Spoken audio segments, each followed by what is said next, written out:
Okay. So it's nice to be with you all today. I'm glad for those of you who are joining us, joining me today. I like Tammy said, I was actually went to a webinar type thing where Rob was describing his book. We attended some coursework together, and I was riveted, of course, because I had only really seen the codependent model of recovery for family members and partners of addicts. And that's what I had done in my practice, sort of, for a long time. I had sort of modified it because I didn't really like it, some of it, the last few years. But Rob just kind of put a word to what I think a lot of us had been feeling and thinking, and ideas and a paradigm around it. And I was so excited to talk to him more about it. And I wanted to change the curriculum in my own practice. We have a lot of groups of partners of sex addicts in my office and a big program. And I wanted to just rewrite all that curriculum because it still had a lot of the codependent type language. And for those of you who are, most of you are probably very familiar with the codependent paradigm of treatment. It was very blaming a little bit of the partner and the family, kind of asking what your part of the problem is, and this must be because of your history, and if you divorce this addict, you'll probably marry another. I mean, these kind of messages that were really painful to hear when you had just come into treatment to get help because your partner or your loved one was failing, was pulling away, and was doing self-destructive behaviors. So we've kind of, the last few years, Barbara Steffens came out with a betrayal trauma model that is very relevant and such a great partner-sensitive program to help partners and families heal. But I thought Rob did such a beautiful job of early treatment model with Prodependence, not even focusing on the trauma response, but not even focusing on the trauma right in the early stages of recovery, because usually you're in such a fog, it's hard to think about how to get home, and what streets to take, much less what was my mommy and daddy's issues. And, so was so excited about it. I'm excited to maybe share some of that with you all. And as I've developed the curriculum, I'll probably use a little bit of that and to give you some ideas about ways and places you can start with your own healing. I think we have such a great interest in Prodependence since Rob's book came out.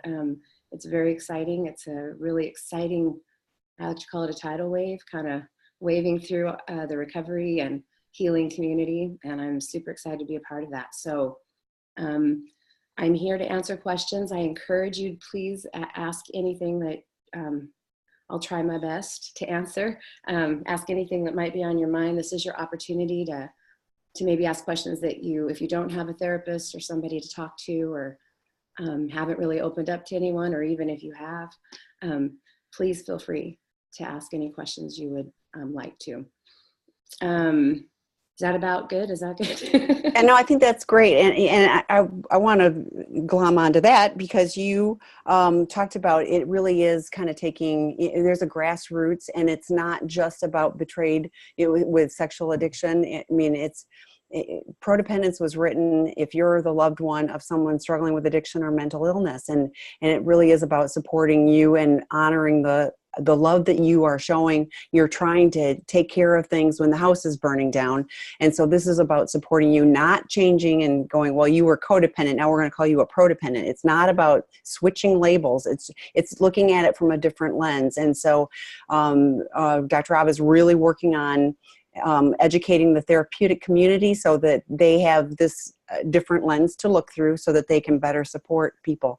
I answer the emails that come and phone calls, and we are really hearing how hurt many partners have been by well-meaning therapists. I mean, I really believe that, therapists don't want to cause harm, but they've been hurt, and extra trauma, have left feeling unsupported and going, why am I at fault when, this person's behavior is, look, it just doesn't make any sense. So Rob was really intentional about, reframing that. So, and like you said, you've been working with your clients, and you're having they're having a different experience working in this framework than they had with your work before, correct? Absolutely. I don't have a lot of data yet. We're kind of collecting that data, but just from a clinical eye and what I get to see when I work with individuals who are healing, I see a much different response. It's a much kinder approach. It's a much more gentle approach, but a very effective approach, because you're dealing with crisis instead of all the other minutiae sometimes that have traditionally been thrown at a partner or family member. And as a disclaimer, I may say addiction a lot, only because that's kind of what I do, but definitely this prodependent model, or the prodependent paradigm of recovery, is for anybody who is in a relationship with somebody who is chronically ill, emotionally, mentally, even physically. Sometimes partners take on an undue burden of responsibility for some of that, and we want to unravel that and kind of demystify this idea. And so I kind of want, maybe this is kind of a good segue to go into what I wanted to talk about today.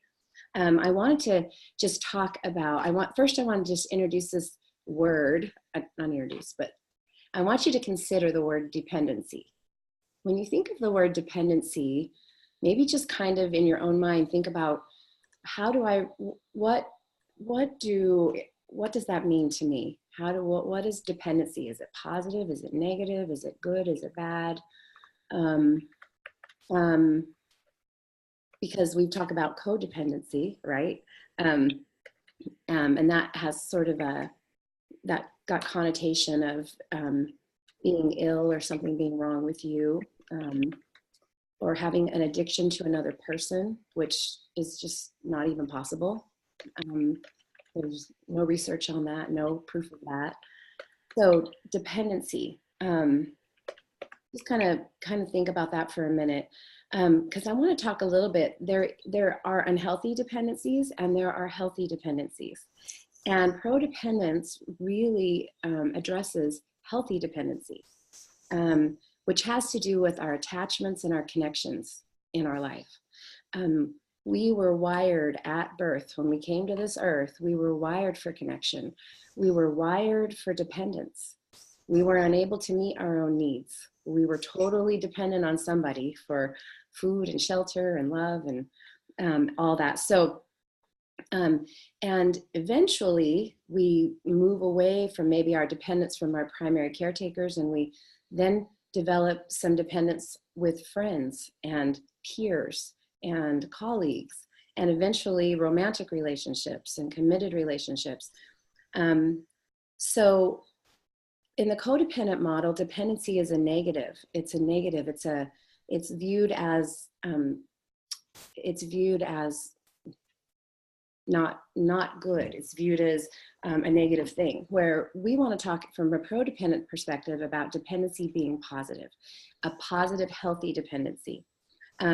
So with the codependent perspective, it would talk a lot about detaching from the people you love, letting them do them and you do you, and and that, what the problem with that is, it breeds isolation.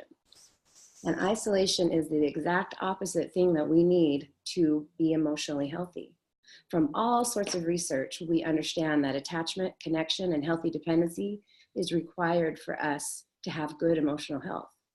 So sometimes that dependency, it can kind of get on steroids, and we can, it can show up in a certain way that might not be good for you or for another person, but healthy dependency and the reliance on somebody is a normal It's a normal feeling. It's a typical feeling. It's what we were wired to be, what we're wired to do. So what we want to do is be individual, still have individuation in our lives, while remaining connected. So we want to be able to stand on our own and know who we are and know what's okay and what's not okay for us, while still being in a pair bond, being in committed, attached relationships in a healthy way. That's not easy. We're not always, Right. it's not always modeled, right? We don't always see that those good examples. We also often see, I'm me, I'll do me and nobody else, or we see, I can't live without you, I can't breathe without you. So we got to find that good in between, that balance. And I believe that balance is just like a lifelong journey, learning how to do. I don't think we just figure it out in a day, because I think our lives change. Our situations change. So any thoughts, questions on dependency and healthy dependency about, please ask. There's a question in here that says, I can tell you that I've absolutely been addicted to an ex-boyfriend. I had withdrawals and everything. There may not be proof, but I can tell you it actually happened. So what are your thoughts on that? Well, I think you could absolutely be drawn to and connected, like fearful of losing somebody, fearful of abandonment, to the point that I might lose all my sense of boundaries, all my sense of my own self-worth.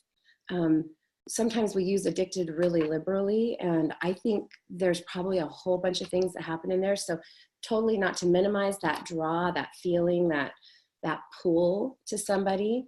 But again, from Prodependence, that's telling us I have a huge need to attach and connect.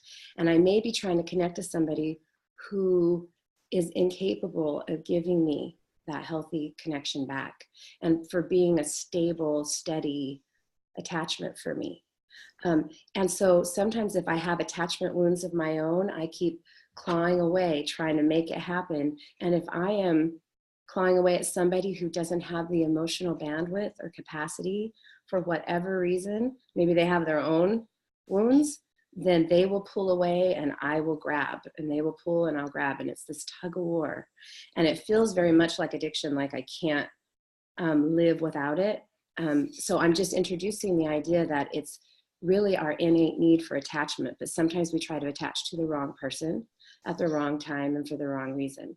I don't know if that answers the question, but Well, she said it felt like I was quitting smoking. She didn't feel fear. She felt like it was quitting smoking. But I hear you saying that, it absolutely, could be that, drive to fill that void, which is what addiction does, is fills the void. So absolutely. And that pull is real, like that desire, that need. But what I'm suggesting is it's a very innate human need. And so sometimes I have to sort of figure out a little bit more about me and kind of where some of my injuries and wounds are, so I can recognize, I can kind of better sort out the people who can meet my needs and those who can't. And sometimes that just takes some time. yeah, well, and I hear what you're saying, and it's hard in the moment, but yes, if I absolutely looked at whatever was happening for me, even if I was lonely or, and not afraid, but if I was lonely or I really was going to miss whatever, whatever the component was, is there a different way to fill that? But, I also think, we grieve the loss of relationships, in varying degrees as well. It's, and some of them that are meaningful to us, even if they aren't the healthiest for us, can still be, a big loss. Big time. And that grieving process can feel like withdrawal as well. Just so you know, that grief, that loss, that pain can feel like withdrawal. A lot of people who withdraw from a lot of things feel that it's actually grief. You're actually losing something that you were that was filling a gap just in an unhealthy way. And I kind of develop a pathological relationship with that thing, whether it's alcohol or an unhealthy person or relationship sometimes. So it can feel super painful and really difficult to stay away from. Well, she shares that after 13 years, her body still responds to the thought of him like thinking about drinking, and she's been sober for 5 years. So she's having physical, um, uh, yeah, symptoms of that. So Absolutely. yeah. Absolutely. And I know this isn't therapy or 12-step, but I'm going to share personally. I did some EMDR over something that was traumatic for me, and for me, that was a very useful thing of getting through. So I wasn't having that physical reaction to it. So EMDR can help rewire some of those connections, some of those attachments, those unhealthy attachments, and some of the wires that kind of get crossed when we're in an unhealthy situation. I find it a very useful modality if you can find a therapist that you can connect with that has that specialty. yes, if you're not familiar with it, it's I can't even remember. It's eye movement. Eye movement, eye movement, something, and desensitization. Yeah, okay, there you go. Yeah. Yeah. Reprocessing and desensitization. Thank you. Yeah, it was, I've done it several times. It was really helpful. There's other ways to do that too, but I found that getting through that, I've not had a physical reaction to the same thing that I used to. So next question. After conferring with my SAH's new therapist, a CSAT, I was asked by mine to write a cost letter, not an impact letter. I'm a little vague about this other than I'm supposed to describe my life before my feelings and my life after all of this hit the fan. Can you explain a little more about this? I'm supposed to have the session with the SAH and his therapist next week. Afterwards, my therapist will email my letter to my husband's therapist for illicit empathy. Just the two of them, that part I get and agree that being there will likely shut husband down. So what are the key things I should know about the cost letter? It's vital my voice be heard. 2.5 years of this. Okay, I'm just this is a long question, yes. So I'm kind of looking over it really quick. I want to answer it correctly if I can. Feelings in life after, okay. The cost letter, I would assume that would be like the loss letter, the cost to you because of the injuries in the relationship. That's what I'm assuming. I haven't heard the cost letter. That's something new to me. That's what I'm interpreting it as. I'm supposed to have a session and his therapist next week. Afterwards, my therapist will email my letter. Okay. While you're thinking about that, it's desensitization and reprocessing. Thank you to our, and she says, yes, that's correct. The cost to me. Yes. I'm being well shown. Things I should know about the cost letter. Yes, I would think it would, I think it would just be, I would kind of look at it like a loss, kind of a loss letter. What were the losses that were incurred in my life due to his behavior, his acting out behaviors and that kind of thing. I do something like that also with the partners that I work with, and we call it a loss. We do a loss. It's kind of a loss poster or some type of where you kind of show the losses, but they can be really big in general, like trust and time and friendship, and they can be small things like loss of, or individual losses, that were incurred, like my 20th anniversary, or this or that. So that's what I would equate that cost letter to be, or cost letter, right? And then you had another question here. What are the things I should know about the cost letter? And it's vital my voice is heard. 2.5 years of this. So I would hope that I would hope that maybe you're going to be able to be with your therapist when this cost letter is read, or this lost cost letter, and that you'll have the support of your therapist. If you don't, you can ask for a combined session, so both of you feel supported. So you feel like you have an advocate there with you. It sounds like it's going to be read to her husband without her there, because doesn't it? That afterwards, my therapist will email my letter to my husband's therapist So I think she's safe from that, and he'll have the ability to process and create that. I think it's really important to when you describe your life before, your feelings, it's like, be really intentional about, how you felt before. And like, it's if it's before the wedding, and I thought we were going to have this life, and whatever you thought, and then addressing the reality of how this has impacted, and I hear it in the 2.5 years of this. I mean, like, it's taking time and your energy, and as Kim said, your trust, all of those things. So maybe even loss of dreams, loss of what I yeah, thought my life would be. Sometimes that's comes at a huge cost. Like, yeah. the promises that were made, the vows that were made, what I dreamed my life would be. That might be another way to look at it. If you're looking like my life before and my feelings and my life after. Yeah, I talk often about grieving the loss of the relationship you thought you had. And that's such a part of all of this is, like, you are thinking that this is, we're in this together and we've got this marriage or relationship, if it's not married, whatever it is. And then all of a sudden, most of the time people are blindsided by discovery, and then it shakes you to the core. So even the feelings of like, I'm not sure I can trust myself because, I mean, like, all of anything you think of, I'd put down and let your therapist help you process through that as well. You might decide too, just to sit and free write. Sometimes trying to organize it can be stressful, because there's so much emotion attached to it. So you might sit down and just free write it all out, and then get with your therapist and have he help you organize those thoughts. So you're not feeling trapped by rules, like, I can just express, and then you can get feedback from somebody you trust. That would be my recommendation. I know some people have gone to drawing even too. So like, drawing some things can help you identify some things that you may end up writing about later too. So Yeah, that's why I kind of do it in an expressive form. Sometimes some of the clients I work with, they will kind of take those losses and they will sort of show the loss.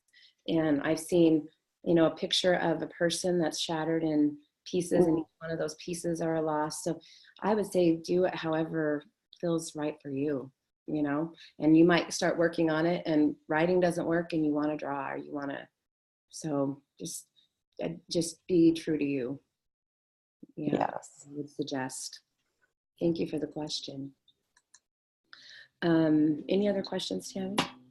Not right at the moment, but there's a thank you. So, yeah, we'd love to have questions. So Kim, I'm thinking about some of the things that you talk about. You've changed the paradigm of how you work with partners. So maybe even, what would be different in an initial session or two than what you did before? Can you describe that a little bit? Absolutely. I think when somebody comes in for treatment, to me or to somebody that I work with there in our place, initially we would take, all the information in, and then we would kind of start that detachment process. For a long time, because that kind of created in the moment, that sometimes created a little bit of relief for the partner. Like, I'm not going to worry about him or her. I just get to worry about me. And you can still do that to some degree. But then we would go into getting a full history and talking about background and looking for connections. We don't do that anymore. When someone comes in and they are hurting, and usually hurting a lot when someone's been betrayed, they're really just trying to find a place, that somebody that will validate what they're feeling and what they're going through. So a lot of what we do is just stabilize, just validate, just give very basic tools to help, like, the day-to-day functioning. Let's just get you back to what can we do to just get you functioning and taking care of yourself. And we start really we really want you to know, and the client to know, that there is no diagnosis for what they're going through. You may have a trauma issue going on, or maybe have developed anxiety or depression, but loving I think Dr. Rob says this so well. Loving someone is not a pathology. It's not a diagnosis. And getting your heart broken is not a diagnosis. But it makes your life spin a little out of control. And you feel a little crazy and you feel a little confused and kind of like you've been uprooted. And so we spend a lot of time just trying to create safety and create validation for all those mixture of emotions and feelings that are going on, and give some very basic, very, very basic, like crisis management things, like daily goals that they set every day just to stabilize, some very basic support. Let's just get you a few people around you who can support you. And let's just take care of you. Sometimes you might need to get to a doctor, or you might need to, I mean, who knows? There could be a plethora of things that need to be done, but we just worry about managing that crisis in the very beginning. And then also, go ahead. Over time, then we, we'll start implementing as the crisis starts to, as that wave starts to go down, then we have to kind of look at the aftermath and start putting things back together bit by bit, little by little, with no rush. I always tell people too early on, sometimes the instinct is to make big decisions, right? In those early stages, I just either get out or stay, and oftentimes just giving yourself permission to not make those decisions. If it's a good idea today, it'll be a good idea tomorrow or next week. So maybe just take care of yourself and let yourself breathe, and then make a decision from a more grounded place. So you don't have to feel any pressure. Yeah, I love that. And you talk about treatment, and I know that you're coming at it from a supportive treatment.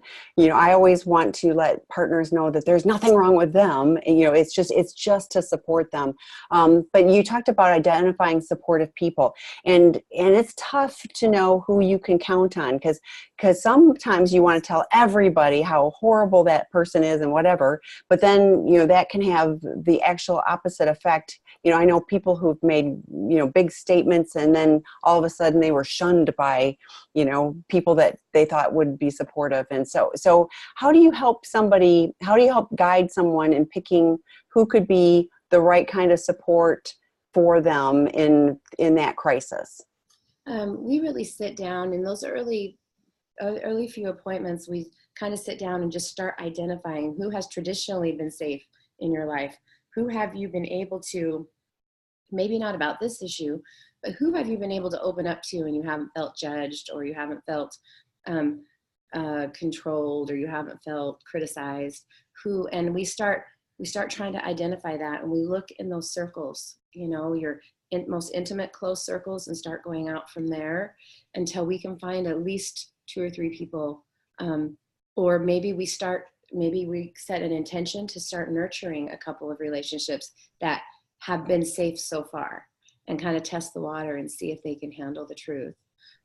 We also will send them oftentimes to a support group for partners, where they can meet like-minded people who have gone through similar things and just get some connection and love, and just a little bit of a foundation to hold some of your pain for you. So we will do that as well. On that note, we have created drop-in groups for partners. The next opportunity is Sunday night at 6 p.m.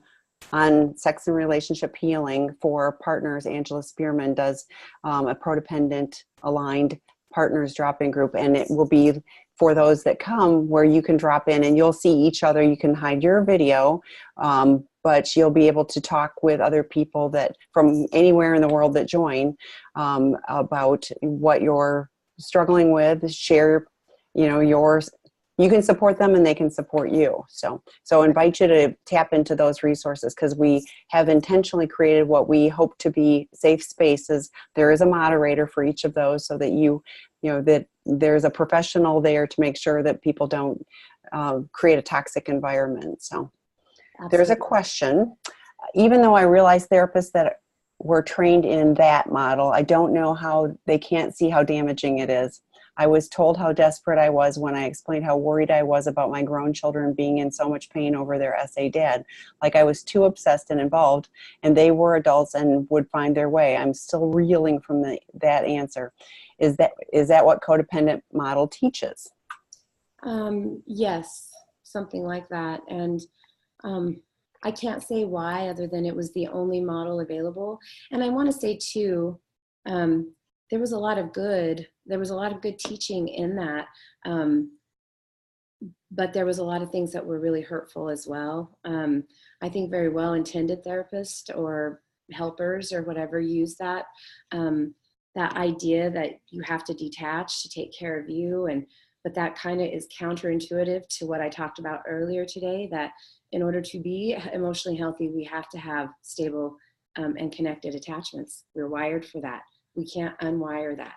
And when we do, we develop isolation, which causes all sorts of physical, emotional, and mental problems. That we know that by research. So I'm so sorry you went through that, that feeling. Hopefully that wave, that tide is changing. And the more we learn, obviously we need to change. We have the responsibility to make those changes. But not all codependent teaching was bad. A lot of it was good. A lot of it was done in the wrong order, I think. It was just prematurely we were taught to do things that we weren't ready for early on when we were still in crisis. And that's some of the things that we've learned. And that's what Prodependence sort of corrects. So we'll still do trauma work if needed later on, but after the crisis has abated, after it's gone or gone down and you need that, or if that's something that you want. So I hope that answered that question. One of the things too that I have found is, even though there was no other word, Rob literally made up prodependence. It's a made up word, but there wasn't another word. So while many therapists, which clearly this particular person wasn't helpful, many therapists have moved away from what would have been the traditional codependent model and have come to it from a more caring, supportive way, but they didn't have another word for it. So when I look at websites, which I often do for therapists, I'm looking for the language. So even if they use codependency, because that's in our vernacular, I mean, you can look up anything. I used to, I would say, oh, I'm so codependent, I mean, it was just something that we say. So while they say that, you can tell, like you shared, Kim, about, the APSATS trained therapists who come at it from a trauma standpoint. So you can tell kind of what they're looking to do with it. So even if you see the word codependence, I'm trying to say don't necessarily assume that that's the only model that they do. But there still are, I'm answering emails of people that are, hurt, traumatized. One person talked about being villainized and, by the therapist, as being the problem. And, that just isn't helpful for loved ones. So. No, and it's not a loved one's fault. If somebody's going to be in an addiction, or they're going to do unhealthy or self-destructive behavior, they're going to do unhealthy and destructive behavior. There's nothing anybody will necessarily do to stop that. But loving and supporting them and trying to healthily have healthy attachments and healthily love and support them is perfectly understandable. Of course we do that. We do that because we love, because we care. And because we're trying to hold on to that attachment. If it's a committed relationship, that is super important. And I'm thinking of children. I have adult children as well. And they're really important to me. No, I'm not their primary attachment anymore. They have their own significant other, but they're still really important to me. And someone telling me, just don't worry about them if they're suffering or they're in crisis is silly. That doesn't make sense. That's against nature. It just doesn't feel right. So, but we have to learn how to love healthily. We have to learn how to love with good boundaries. We have to learn how to love in correct ways, at correct times. We have to have our own boundaries about that. So yeah, it runs counter, and some of the codependent detachment message is counterintuitive. It runs counterintuitive to what we know today. However, I pick apart some of that. When I'm working even in my own life and my own healing, and when I'm working with others, you know, codependent recovery had a lot to do with boundaries, and I teach that all the time. There was a lot of great things about establishing healthy and effective boundaries. And there's a lot about learning, you know, being sure that you recover your sense of worth if I've lost any of that, my own sense of esteem, that I don't get my self-worth outside of me, that I learn how to start getting my esteem from inside out instead of outside in. That I am able to learn to meet my adult needs and wants. That's a really important part of being a fully functioning grown-up, is learning that. And addicts, people who are in addiction or have chronic mental illness or other things, struggle with that. That is a big struggle. And sometimes for the partner or family member, because they're struggling, we try and do that for them, and we're not sure what's okay to do and what's not. But the desire to do that is not necessarily unhealthy. It's because you care. So we just have to learn how to do it in the healthiest way. And not every relationship's the same. What I would do for my significant other would be very different, probably, from what I would do for my children or my parents or a friend.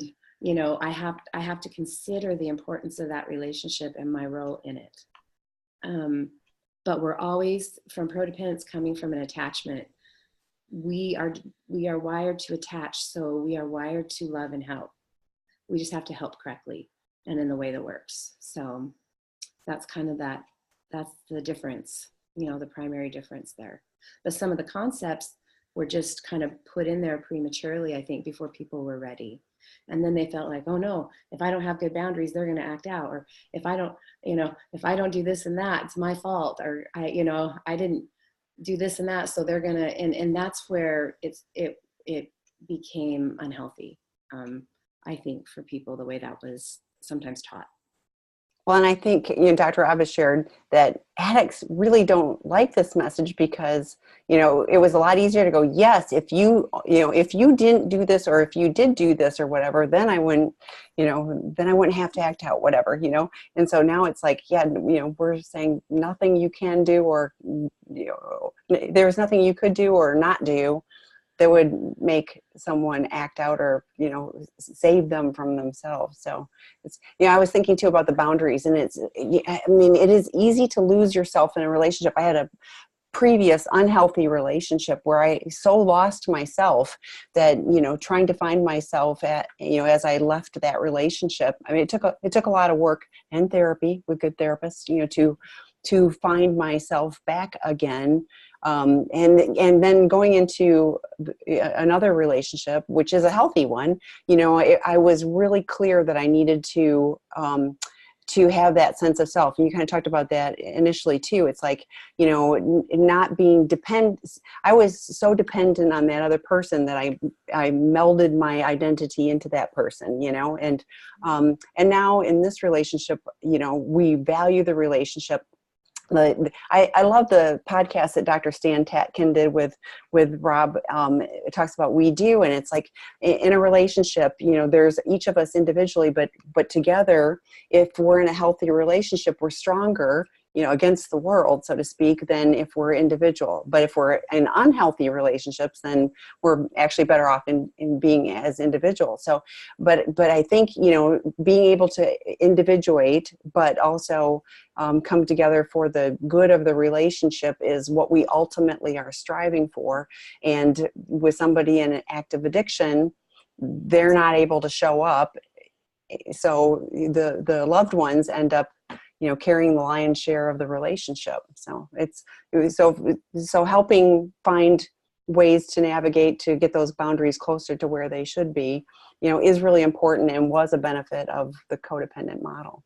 Absolutely. And in that individuation and connection, both, that kind of dichotomy of having both of those in a relationship, in those healthy dependent relationships, like you're talking about, Tammy, we celebrate our individual selves, and we celebrate our relationship, and that ability to be an individual is celebrated by each one of the other. It's not easy, it's not perfect for anyone, but the other one shouldn't be threatened by one shouldn't be threatened by the other's continual growth or learning, or, you know, it should be a flow, more of a flow. And when you're in an addicted relationship, there's so much tug and pull, you know, like tug of war sort of, that goes on, because it feels so threatening. And the addict, if they're in an active addiction, they're self-destructing. So they're not individuating in a healthy way. They're individuating through isolating and deceit and lies. And that feels so scary for the other partner. And so I try to attach, and as I do, they pull. And then I attach harder, I cling harder, and they pull harder. And so it's just a really confusing dance for couples. So as you heal in a relationship, especially if you decide to stay in a relationship and work through some of these issues, that's what we want to look for. We want to look for the ability to stay connected in the healthy ways and still be an individual person and still know that I'm okay. I'll be okay. And that's just an ongoing process for most relationships, whether they're addicted or not, whether they have mental illness or not. No relationship is perfect, and they battle that, because I think it's kind of a human condition to battle that need for attachment and to make it healthy. So we have a question. So what I'm understanding here and in Rob's book is that not all of the codependency therapy, especially setting boundaries, is so good just later in the process, after support, encouragement, and crisis understanding is established. Is that the message? Yes, ma'am. Yes, sir. Mm-hmm. Yes, you hit it on the head for sure. We're not throwing all that recovery and some of the codependent stuff out. Where some of it not healthy, but some of it, yes, we're just reordering it, and we treat this more like a crisis that it is when somebody's in it. And we treat for crisis, and we look at it through an attachment lens, through an intimacy lens, and much different outcomes, a much kinder healing road for partners and families. You shared with your groups that you found that the remodeled, shall we say, group is able to connect and process sooner because they aren't pushing back against the language or the message or whatever. Yeah, I feel like for a lot of years, partners understandably would come in like saying, no, you don't understand. Yesterday or last week, I was a perfectly normal person. I was driving my kids to carpool. I was on the PTA. I was working just fine. I was doing whatever I was doing. And then this happened, and I feel like an alien has invaded my body. Like I am not the same person. Like I have fears and doubts and insecurities I never had before. My body's responding in ways I've never experienced. And that is a trauma response. That's what happens when we get hit with something unexpected, especially something that hits to the core, like my person that I love the most, that's supposed to be there for me, has just betrayed me or is failing me, or a child that I love is self-destructing, or it's dizzying. And so absolutely, as we have kind of worked this program for partners, in my case, in my office, they don't have to fight those, us thinking anything. We think nothing. We think you bring what you bring, and tell us what happened, and let us help you sort of stop the bleeding. Let's get some bandages. Let's figure out how to stop the bleeding and get you some oxygen to breathe, and then we'll deal with whatever it is when you're ready. Instead of, people who are with addicts or people who are in relationship usually have their own issues, and this is how they look, and because most people aren't ready to do that. They're barely breathing or functioning sometimes. Not always, but a lot of times they feel like their world has kind of crumbled. And their world has crumbled. Put it together. Yeah. It absolutely is, and I feel for, the partners when they are calling, because, they really are grasping at straws. The first question was about, the letter and all that and the feelings before. And like you're talking about, well, 2 days ago, I was driving to carpool and everything was fine. And now, and so, I mean, it often, not always, sometimes people have kind of clues, or they think that there's a little bit going on, but there's still the discovery of like, oh my goodness, what I thought is completely not the case. And so, it can feel like you got hit by a Mack truck. Yes, and trauma hijacks the brain. When a traumatic experience happens, it hijacks. I've seen individuals like drive past 2 miles past their turnoff to their house, and they've lived there for 30 years. They don't. It hijacks some of those basic processes in the brain. So we have to address that first. We have to address that and try to start calming those waters a little bit. So then, because there's a lot of decisions, like I said, there's a lot of, I need to fix this, and you may or may not be with somebody who's not ready to be fixed, or doesn't want to heal, doesn't want to do their work, and that's a whole other thing we have to work through. But regardless, when I talk about treatment for a partner or a family member, it's just treatment. It's literally like the ER. It's like we're going to an ER. You're coming to an ER so we can just help stop the bleeding and try to help create some sense or some semblance of stabilization and stability, so you can make those big important decisions. Well, and I love what you're talking about earlier too about, is this a decision that you have to make right this minute? And most of the time, not all, I mean, sometimes there is something that you really absolutely do have to, for a safety reasons or whatever, there is imminent danger. Well, then you need to make a decision. But a lot of times it's like, can you hold this off till tomorrow? Can we keep talking about it, whatever, because it's challenging. It's easy to react and go, we never say, oh, you need to stay with them. But you also, making a major life decision like that, and to make it on a moment, especially when you're so vulnerable and, things are so topsy-turvy, can be challenging. And there's a lot of people that have talked about, if we'd had the right support, we could have worked through this. And so I'm always trying to help people go, just take a breath. Let's keep working through this. Let us get you some support, and then see. You can always bail, but even if people bail, often there's kids. So then you're still co-parenting, co-grandparenting, so it's still processing through it. It isn't, I mean, if you're newly married and, you have no kids and there's no other attachments, then yes, you can extricate yourself easier. But otherwise, there's always going to be ongoing connections, and you will probably take that I always say the baggage, you're taking, the baggage with you, even when you're walking out the door. So getting the support to process through can be, I think, is kind to yourself. And you have the right to take whatever time you need. Anyone does. You have the right to hit the brakes and say, you have the right to say to a partner or a child, I don't know what I'm going to do right now. I don't know. This is new to me. It might not be new to you. You've been doing this for some time maybe, but it's new to me, and I've got to think. You're going to have to take what space, what time, what energy you need to take care of yourself. I like I said, good ideas are just good ideas. It's hard not to make a snap decision. And sometimes if there's danger, like Tammy said, imminent danger, you have to make a big decision. Get support for that as well.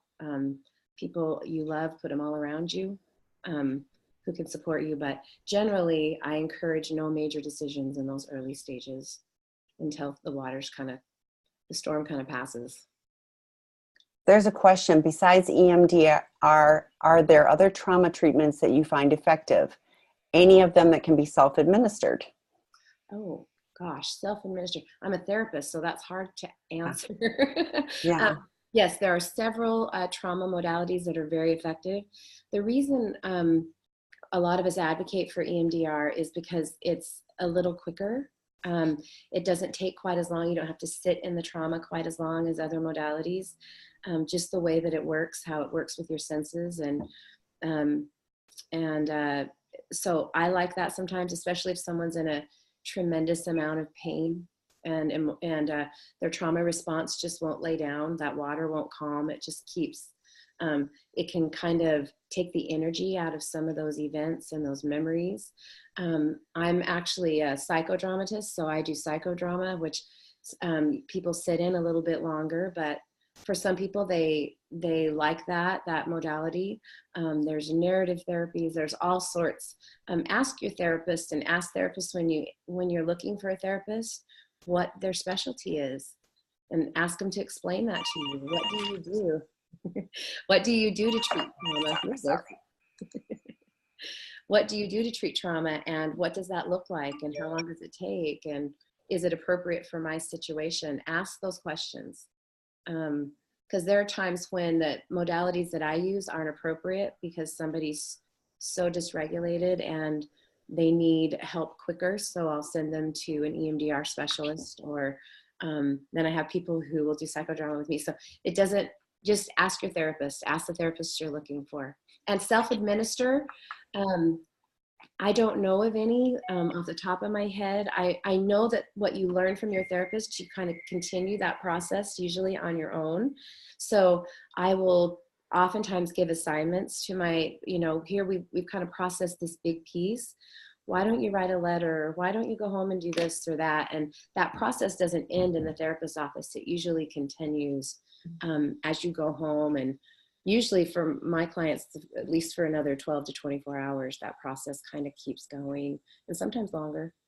Oh yeah, I've had lots of tools that my therapist has given me that I've been able to tap back into, like my hurt little girl, being able to visualize coming alongside her, giving her a hug. I'm sharing personal stuff again, but sorry, but it was so helpful for me, and I've been able to replicate that, because of the feelings from when I was a child have continued through. And so when I can recognize that now, it's super helpful, and I can immediately go back to that.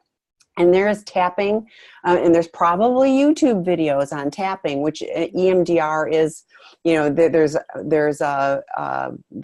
tapping, and then there's the eye move, there's light, and there's different things. But I bet you can do that. I would still, even if you can do it yourself, I would highly recommend that if you can at least do a few sessions with somebody who's qualified to get you through the really challenging stuff, because I would want to do that in a supported place. And then, I can use some tips that I've learned, for myself, like the shoulder tapping thing, it's amazingly effective but now I know why, and because I've done the initial work with it. So, I would really encourage you to, if you can, work with somebody, for at least a few sessions. And let them give you some of those tools that you can then use on your own, for sure. Even when you're talking to people and you're verbally talking, even when I'm journaling, I feel like that's trauma processing. You're talking through your things, you're processing. Meditation, self-compassion exercises, all that is trauma. That can help with the processing of the trauma, whatever the trauma is. So you may be already doing it, but there's specific modalities that you'll want someone trained to teach you, and then give you the tools to use on your own. Yeah. And I think, like I said, to get through the initial stuff, because it's usually, that's the really more challenging stuff is, so to get through that. So then it's a lighter degree, or you can go, okay, I'm feeling some of that, but I would encourage you to do that. Absolutely. And someone mentioned tapping, EFT version of tapping. And so absolutely, if you've been taught that, or you know how to do that, use whatever tools you have at your disposal. And there's some, like, I've learned some mindfulness things that have been really helpful at reducing the moment, but to get to the actual trauma stuff, it took, for me, I really like the EMDR, but the tapping and things can calm me in a moment. Yes. So I see a question in the chat. It's been 20 months since I found my wife was having an affair, which lasted several years. She claims that she's over it. I'm still obsessing and ruminating even after a year or more of psychotherapy. What should I do? So a couple of things kind of came up for me when I read your question. I would hope that she will be able to communicate more than she's over it with you. Um, I would hope that maybe you guys would you would be able to explain your exact fears, exactly in the ways in which you're feeling unsafe and nervous, and that she might be able to say, what can I do to help with that feeling right now? Is there anything that I can do? Because we want to, even though she might be over it, obviously this is still lingering for you. And this is how betrayal trauma works oftentimes. The person who has done the behavior gets over it. Maybe they move on and but you're affected because you weren't in it. You didn't know about it. And so that's the first thing. And if I would definitely maybe suggest therapists that can help her build her language, to her supportive language of you, and give you the opportunity to express your feelings and your doubts and your fears to her. Secondarily, that trauma might be difficult for you. That EMDR might be something to look into, that might help you with all of the, I always say, your own library in your head about what must have happened and how and when and where, and all those details that sometimes get um, really stuck, And EMDR is one of those things that can help unstick some of that and take some of the energy out of those memories or those thoughts or those fears. So dually, I would maybe find a couples therapist that can help you guys with the language of safety in the relationship, and then maybe get someone to help you through some of that trauma that you're experiencing. So someone shares, I fought doing meditation forever, but I was so desperate for relief. I finally started and found it amazing relief. EMDR is incredibly healing too. So, and thanks for the insights. But one thing about EMDR is, this is not like you're signing up for 3 years of EMDR therapy. But, like, I think I won't be able to remember. I maybe had 3 sessions. It was very finite. Now it was very specific. But what you're talking about is a very specific thing too. So you may find relief with doing something like that. Even just a few sessions, could help you through that. But I, concur. You really need to have language where it's safe to, and rebuild trust. Dr. Rob wrote a book, and it's Two Men Who Cheat, but called Out of the Doghouse. But it has techniques on how to rebuild trust, and so and I've had a number of women that have read it as well, and just started.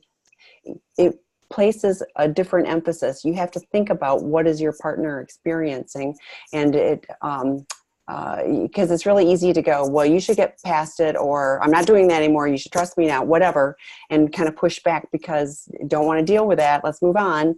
And to be able to create a safe space where you can say, I'm triggered by this, I'm hurt by that, whatever, but you are entitled to have those feelings. So the therapy is called Yeah.